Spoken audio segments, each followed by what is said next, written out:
Now let's go through another example of another knowledge base where we make a few changes to the chunking strategy and the retrieval strategy, okay? The use case here is I have a company, a property management company, and they manage lots of different rental and tenancy agreements.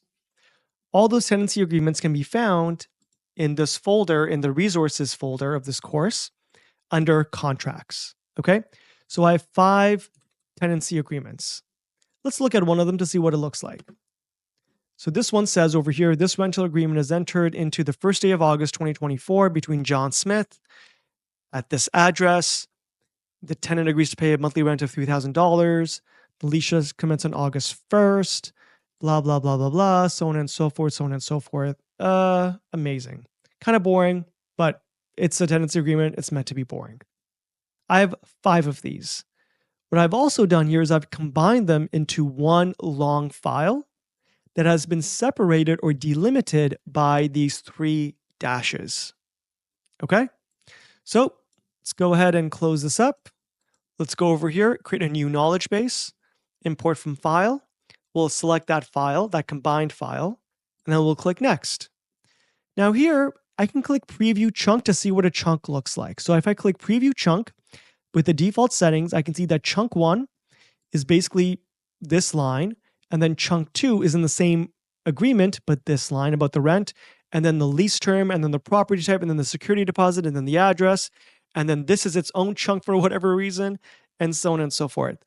In summary, these are not good chunks, okay?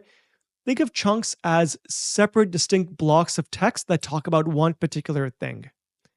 Here, you have several different chunks that talk about the same agreement, so they're not as good of chunks as they could be. Technically, what we'd probably want, since these are low amount of text, we want each agreement to be its own chunk. And we can do that. We know that they're delimited or separated by these 3 dashes. So all we need to do is just copy and paste these 3 dashes here, and then click preview chunk. And now these look a lot better, right? You have chunk 1, chunk 2, chunk 3, chunk 4, and chunk 5. Okay, 5 chunks, 5 agreements, 1 chunk for each agreement. That makes sense. Everything is right with the world. All right. The index method, we'll just choose high quality. That's fine. Embedding model, that's fine.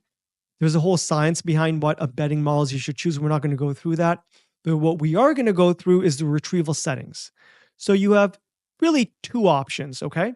You have a vector search, whereby this is the traditional reg method that we had talked about earlier on in this course, where you have different chunks. Each chunk gets converted into an embedding vector. That vector is then compared against the user's question to identify the most recent chunk that is then passed to the system prompt. So the idea here is that, for example, if I'm asking about Emily Brown's rent, right? It's not actually searching for the word Emily Brown in this chunk. Instead, it's searching for embedding representations of the word Emily Brown, which sounds a bit weird, but this is actually a very good method if you're not searching for proper nouns. For example, let's say if you're searching for the term difficult, but in the text, they don't use the word difficult, they use the word hard instead.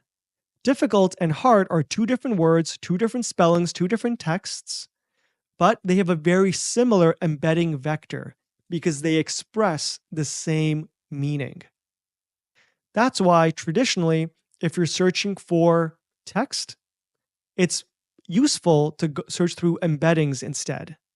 Because now if I search for the word difficult, it will also turn up the words hard, not easy. It can be multiple words.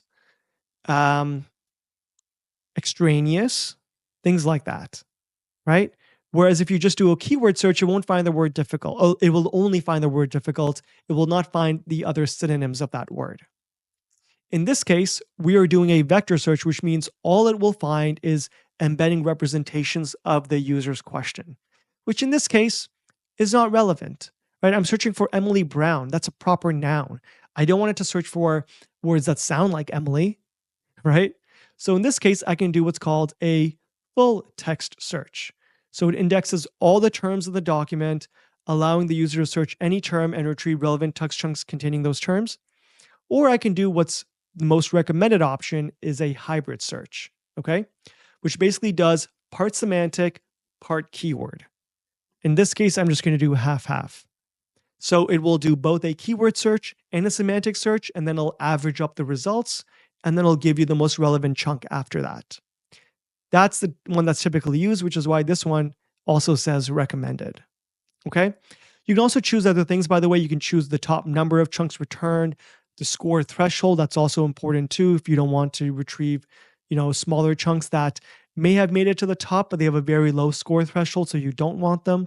There's multiple things like that. Okay. We should technically make the top K1, but we'll just keep it at 3 for now for default. We'll click save and process.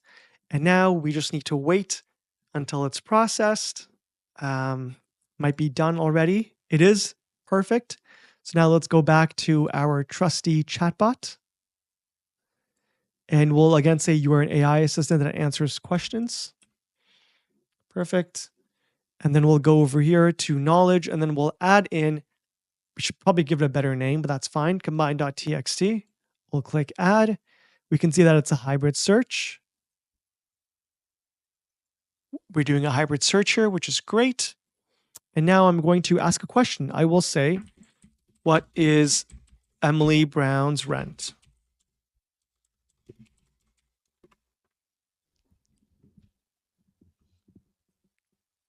Emily Brown's rent is 3,000 Canadian dollars. Let's verify that that's accurate. This is Emily Brown's tenancy agreement here, I'm pretty sure. Let me see, Emily Brown. Yeah, Emily Brown. And her rent is $3,000. Good. Let's also ask what the address is. What is her rental address? 456 Maple Street, Ontario. 456 Maple Street, Ontario. Perfect. Now let's ask about someone else instead. Let's ask a bit differently. Let's ask who are the tenants and landlords for this address? Who are the tenants and landlord for this address? The landlord for the property is Alexander White. Tenant is Sarah Johnson. Let's verify that that's accurate. Alexander White, Sarah Johnson. Perfect. That worked. Cool. And now let's, you know what? That's basically all the examples. So that's one thing you can do here. When you're selecting chunking strategy and retrieval strategy, you need to be a bit intelligent, right? You need to be intelligent and think about, okay, how will this search actually be used? Will it be searching for proper nouns, or will it be searching for word meaning to determine if you should do semantic or keyword? And also chunking strategy too, because we talked a lot about that, right? In terms of the actual chunking strategy, how do you want the chunks to be? Do you want each chunk to be a separate rental agreement? Do you want it to be combined? Do you not want it to be combined? And so on and so forth. Okay? Perfect.